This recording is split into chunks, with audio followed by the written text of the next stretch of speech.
ശരി, ശ്രീ സിബി സത്യൻ, ഇതിനു മുൻപ് ട്രൂത്ത് സോഷ്യൽ അദ്ദേഹം അല്ലാഹുവിന് സ്തുതി എന്ന് കുറിച്ചുകൊണ്ട് പറഞ്ഞത് ഉപരോധം വലിയ വിജയമായി എന്നാണ്, ഇറാന് മേലുള്ള ഉപരോധം വലിയ വിജയമായി എന്നാണ്. പക്ഷേ ഇത് ഈ വിടുവായുത്തം എന്ന രീതിയിലല്ലേ ഇപ്പോൾ പറയുവാൻ കഴിയുകയുള്ളൂ. അടുത്ത ട്രൂത്ത് സോഷ്യലിലെ അടുത്ത സന്ദേശം വന്നിരിക്കുന്നതും ഇന്ന് രാത്രി വലിയൊരു ആക്രമണം നടത്തുമെന്ന രീതിയിലാണ്. പക്ഷേ ഇപ്പോൾ ആ രീതിയിലേക്ക് കൊണ്ടുപോകുവാനായിട്ട് അമേരിക്കയ്ക്ക് കഴിയുമോ, അല്ലെങ്കിൽ അമേരിക്ക അതിന് ശ്രമിക്കുമോ? കഴിഞ്ഞ ദിവസമൊക്കെ ഇസ്രയേലാണ് ഈ സമാധാന ചർച്ചകൾക്ക് തടസ്സം നിൽക്കുന്നത് എന്ന രീതിയിലുള്ള പ്രതികരണം പോലും ട്രംപിൻ്റെ ഭാഗത്ത് നിന്ന് ഉണ്ടായിട്ടുണ്ടല്ലോ. അതിൻ്റെ പേരിൽ നെതന്യാഹുവുമായിട്ട് ആശയവിനിമയത്തിൽ പോലും പ്രശ്നങ്ങൾ ഉണ്ടാവുകയും ചെയ്തതാണ്. അപ്പോൾ പിന്നെ ഇത്തരത്തിലുള്ള കാര്യങ്ങൾ ട്രൂത്ത് സോഷ്യലിലൂടെ വെറും മുന്നറിയിപ്പ് എന്ന രീതിയിൽ മാത്രം കണ്ടാൽ പോരെ ഇതിനെ? മനുഷ്യ ഒരുപക്ഷെ ലോകത്തെ ഏറ്റവും കൂടുതൽ സൈക്യാട്രിക് പ്രശ്നങ്ങളുള്ള ഒരു മനുഷ്യൻ ലോകത്തിലെ ഏറ്റവും ശക്തമായ ഒരു രാജ്യത്തെ നയിക്കുമ്പോഴുണ്ടാകുന്ന അടിസ്ഥാനപരമായ കുറേയേറെ പ്രശ്നങ്ങളാണ് നമ്മളിപ്പോൾ കണ്ടുകൊണ്ടിരിക്കുന്നത്. എനിക്കിപ്പോഴും മനസ്സിലാവാത്തത് മറ്റേ ട്രെവർ നോഹ എന്ന് പറയുന്ന ഒരു കൊമേഡിയൻ അയാളുടെ ഒരു പരിപാടിയിൽ പറഞ്ഞതുപോലെ ട്രംപിനെ എങ്ങനെയാണ് ജനത്തിന് വോട്ട് ചെയ്യാൻ പറ്റിയത് എന്ന് പുള്ളി ഒരു തമാശ പരിപാടിയിൽ ചോദിക്കുന്നുണ്ട്. അപ്പം ഇദ്ദേഹം കാലങ്ങളായിട്ട് ഇങ്ങനെയുള്ള ഒരാളാണ്, ഇദ്ദേഹം ഇനി ഇങ്ങനെ തന്നെയായിരിക്കും. ഇദ്ദേഹത്തിന് എന്തുകൊണ്ടാണ് ഈ ജനതയ്ക്ക് വോട്ട് ചെയ്യാൻ തോന്നിയത്, അല്ലെങ്കിൽ അങ്ങനെ വോട്ട് ചെയ്ത ആൾക്കാർക്ക് എന്ത് മാനസികാവസ്ഥയാണുള്ളത് എന്ന് ചോദിക്കുന്ന ഒരു ചോദ്യമുണ്ട്. എന്ന് പറഞ്ഞതുപോലെ ഇത്രയേറെ പ്രതിസന്ധികളുള്ള ഈ മനുഷ്യൻ ലോകത്തിലെ ഏറ്റവും ശക്തമായ രാജ്യത്തിന്റെ ഭരണാധികാരിയാവുക, ലോകത്തെ ഏറ്റവും ശക്തമായ ആയുധപ്പരയുടെ കയ്യാളാവുക എന്നൊക്കെ പറയുന്നത് അതിമാരകമായ പ്രശ്നമാണ്. പക്ഷെ നമ്മൾ ഒരു കാര്യം അടുത്ത കാലത്തായിട്ട് ഞാൻ കുറച്ചധികം വാർത്തകൾ വായിക്കുന്നത് ഇതുമായി ബന്ധപ്പെട്ട സ്റ്റോക്ക് മാർക്കറ്റ് മാനിപ്പുലേഷനെ കുറിച്ചിട്ടാണ്. അതായത് ഇത് ഇറാൻ അമേരിക്ക വാർ, ഹോർമോസ് സ്ട്രൈറ്റിൽ നടക്കുന്ന ഈ വാർ എന്ന് പറയുന്നത് ബേസിക്കലി നമ്മളൊക്കെ കാണുന്നത് പോലെ വെറും ഒരു ഓയിൽ അസറ്റിന് വേണ്ടിയിട്ടുള്ള വാർ മാത്രമല്ല. അതിന് പിന്നിൽ ഒരുപാട് മാനിപ്പുലേഷൻ, സ്റ്റോക്ക് മാർക്കറ്റ് മാനിപ്പുലേഷൻ നടക്കുന്നു എന്നാണ് ഒരുപാട് മാധ്യമങ്ങൾ റിപ്പോർട്ട് ചെയ്യുന്നത്. അമേരിക്ക അതിനെക്കുറിച്ച് അന്വേഷിക്കുന്നുണ്ടെന്ന് പറയുന്നുണ്ട്. പക്ഷെ ഇത് വളരെ കൃത്യമായിട്ടുള്ള വിവരങ്ങളൊന്നും കിട്ടിയിട്ടില്ല. പക്ഷെ ഒരു കാര്യം വളരെ കൃത്യമാണ്, ഈ ട്രൂത്ത് സോഷ്യൽ എന്ന് പറയുന്ന മാധ്യമത്തിലൂടെ, തന്റെ സ്വന്തം മാധ്യമത്തിലൂടെ ട്രംപ് ഓരോ അനൗൺസ്മെന്റ് നടത്തുന്നതിന് തൊട്ട് മുമ്പായിട്ട് അമേരിക്കൻ സ്റ്റോക്ക് മാർക്കറ്റിലും അമേരിക്കൻ ഫ്യൂച്ചേഴ്സിലും അങ്ങനെയുള്ള എല്ലാ കോൺട്രാക്റ്റുകളിലും ബില്യൺ കണക്കിന് ഡോളറിന്റെ ഇടപാടുകൾ നടക്കുന്നു.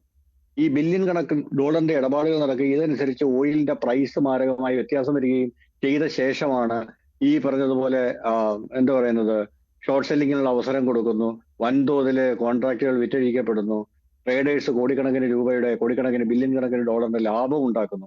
ഇങ്ങനെ ഒരു പരിപാടി സ്ഥിരമായിട്ട് ഇതിന്റെ പിന്നിൽ നടക്കുന്നുണ്ട്. നമ്മളിപ്പോ ഈ കാണുന്നത്, അതായത് ഇപ്പൊ എനിക്ക് തോന്നുന്നു ട്രംപ് എന്ന് പറയുന്നത് എന്തെല്ലാം ഭ്രാന്തത്തരം പുള്ളിക്ക് ഉണ്ട് എന്ന് നമ്മൾ ആരോപിച്ചാലും ട്രംപിന്റെ ഏറ്റവും അടിസ്ഥാനപരമായ യോഗ്യത അയാൾ ഒരു വലിയ ബിസിനസ്സുകാരനാണ് എന്നുള്ളതാണ്.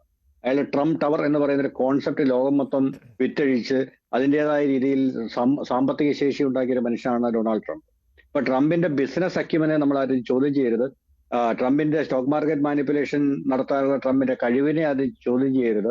അത് അമേരിക്കൻ പ്രസിഡന്റ് സ്ഥാനത്ത് ഇരുന്നുകൊണ്ട് നടത്താമോ എന്നുള്ള ചോദ്യമാണ് ഏറ്റവും ഇമ്പോർട്ടന്റ് ആയ ചോദ്യം. അപ്പൊ അതിനെ മറുപടി പറയേണ്ടത് അമേരിക്കയിലെ റെഗുലേറ്ററി അതോറിറ്റികളും അമേരിക്കയിലെ നിയമ സംവിധാനങ്ങളുമാണ്. പക്ഷെ എന്ത് പറഞ്ഞാലും ഒരു കാര്യം വളരെ കൃത്യമാണ്, അടുത്ത കാലത്ത് ട്രൂത്ത് സോഷ്യലിലെ ഓരോ പ്രഖ്യാപനത്തിനു മുമ്പും അമേരിക്കൻ സ്റ്റോക്ക് മാർക്കറ്റിൽ, അമേരിക്കൻ ഫ്യൂച്ചേഴ്സ് മാർക്കറ്റിൽ, അമേരിക്കൻ കമ്മോഡിറ്റി മാർക്കറ്റിൽ കോടാനുകോടി ഡോളറിന്റെ ഇടപാടുകൾ നടക്കുന്നുണ്ട്, കോൺട്രാക്റ്റുകൾ നടക്കുന്നുണ്ട്. അതിനുശേഷം ഈ പറഞ്ഞതുപോലെ ഈ ഇടപാടുകൾ നടക്കുന്നു, അതിന് പിന്നാലെ ട്രംപ് ട്രൂത്ത് സോഷ്യലിൽ അടുത്ത പ്രഖ്യാപനം നടത്തുന്നു. ആ പ്രഖ്യാപനം നടത്തി കഴിഞ്ഞിട്ട് ഈ പറഞ്ഞ അതിന് തൊട്ടു മുമ്പ് ഇടപാട് നടത്തിയവർക്കെല്ലാം ബില്യൺ കണക്കിന് ഡോളറിന്റെ ലാഭം ഉണ്ടാകും. അപ്പൊ നമ്മൾ മനസ്സിലാക്കേണ്ടത് വളരെ കൃത്യമായിട്ട് മുന്നോട്ട് പോകുന്ന ഒരു പാറ്റേൺ ആണ്. അതായത് ട്രംപ് ഓരോ പ്രഖ്യാപനം നടത്തുന്നതിന് മുമ്പും ഒരു കൂട്ടം ആൾക്കാർ അവിടെ ട്രേഡ് ചെയ്യുന്നുണ്ട്. ഒരു ഇൻസൈഡർ ട്രേഡിംഗ് എന്ന് പറയുന്ന ഗുരുതരമായ ഒരു സാമ്പത്തിക കുറ്റത്തിന്റെ പരിധിയിൽ വരാവുന്ന ഒരു കാര്യമാണ്. ഇപ്പൊ ഇറാനിൽ നടക്കുന്ന ഈ ആക്രമണം എന്ന് പറയുന്നത്, ഇറാനിൽ ഇപ്പൊ ഈ ആക്രമണം നടക്കുമ്പോൾ, ഓരോ ഷിപ്പും ആക്രമിക്കപ്പെടുമ്പോൾ, ഓരോ എന്താ പറയുന്നത് സ്ഥലവും ബോംബിടപ്പെടുമ്പോൾ ഇവിടെ ബില്യൺ കണക്കിന് ഡോളറിന്റെ ഇൻസൈഡർ ട്രേഡിംഗ് നടക്കുന്നുണ്ട് എന്നുള്ളത് ഒരുപക്ഷെ ലോകം കണ്ട ഏറ്റവും ഭീകരമായ ഒരു സാമ്പത്തിക യുദ്ധ കുറ്റമായിട്ട് ഭാവിയിൽ ഉരുത്തിരിഞ്ഞ് വരും എന്നാണ് ഞാൻ കരുതുന്നത്.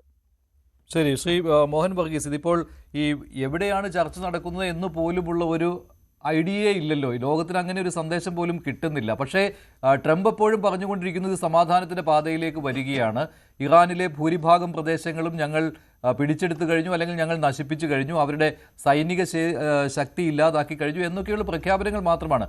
അതേ സമയത്ത് തന്നെയാണല്ലോ ഈ പ്രോക്സികൾക്കെതിരായിട്ടുള്ള ഇസ്രായേലിൻ്റെ ആക്രമണം തുടർന്നുകൊണ്ടേയിരിക്കുന്നു. അപ്പോൾ ഇസ്രായേൽ ആഗ്രഹിക്കുന്നില്ല ഈ പോരാട്ടം അവസാനിപ്പിക്കണം എന്ന്.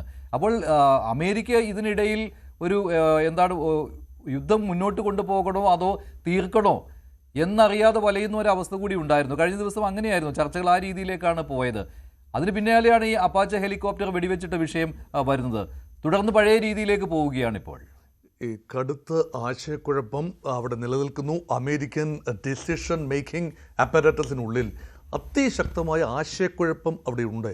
ട്രംപ് അഡോപ്റ്റ് ചെയ്യുന്നൊരു ലൈനുണ്ട്, അതിനൊരു കൺസിസ്റ്റൻസി ഇല്ല. അതുകൊണ്ടാണ് ഒരു നിമിഷം എസ്കലേഷൻ മോഡിലേക്ക് പോകുന്നു എന്ന് തോന്നാം, അടുത്ത നിമിഷം ഡി എസ്കലേഷനാണ്. അതിൻ്റെ മറവിൽ നിന്നുകൊണ്ട് കോടികൾ കിലുങ്ങുന്ന ബിസിനസ് സാമ്രാജ്യങ്ങളാണ്. അതാണ് ഇൻസൈഡ് ട്രേഡിങ്ങിൻ്റെ പോസിബിലിറ്റീസിനെ കുറിച്ച് ശ്രീ സിബി സത്യൻ പറഞ്ഞത് ആ ഒരു രീതിയിലാണ്. നമുക്ക് പ്രഥമ ദൃഷ്ടിയാ തോന്നാം ഇത് ഒരു റിസോഴ്സസ്, അതായത് ഹൈഡ്രോ കാർബൺ റിസോഴ്സസിൻ്റെ മേലുള്ള ഒരു കൺട്രോൾ അടുത്ത ഒരു 2 പതിറ്റാണ്ട് കാലത്തേക്കെങ്കിലും അമേരിക്കയ്ക്ക് പൂർണ്ണമായി ലഭിക്കണം. അത് ഓൾറെഡി വെനിസ്വേല എന്ന ഏറ്റവും വലിയ എണ്ണ ഉത്പാദക രാജ്യം അമേരിക്കയുടെ സ്കീം ഓഫ് തിങ്സിൻ്റെ ഭാഗമായി മാറിക്കഴിഞ്ഞു. അതൊരു വസ്തുതയാണ്. ഇനി മൂന്നാമത്തെ വലിയ എണ്ണ ഉത്പാദക രാജ്യമായി അല്ലെങ്കിൽ എണ്ണ നിക്ഷേപമുള്ള ലോകത്തെ പ്രദേശമായ ഇറാൻ കൂടി അമേരിക്കയുടെ ലാർജർ സ്കീം ഓഫ് തിങ്സിന് ഉള്ളിൽ അല്ലെങ്കിൽ ഗൾഫ് മേഖലയ്ക്ക് ഉള്ളിൽ തന്നെ ഇറാൻ, അത് വന്നു കഴിഞ്ഞാൽ പിന്നെ ഹൈഡ്രോ കാർബണിൻ്റെ മൊണോപ്പൊളി അമേരിക്കയ്ക്കായിരിക്കും എന്ന ഒരു ലളിത യുക്തിയിൽ നിന്നുകൊണ്ടാണ് ആദ്യഘട്ടത്തിലെല്ലാം ഈ യുദ്ധത്തെ, അതായത് ഫെബ്രുവരി 28 ഇപ്പോൾ തുടങ്ങിയ യുദ്ധത്തെ, അതൊരു 100 ദിവസം പിന്നിട്ടിരിക്കുന്നു, നമ്മൾ അസസ് ചെയ്തത്. പക്ഷെ അതിനുപരിയായ ചില താല്പര്യങ്ങൾ ഉണ്ടോ?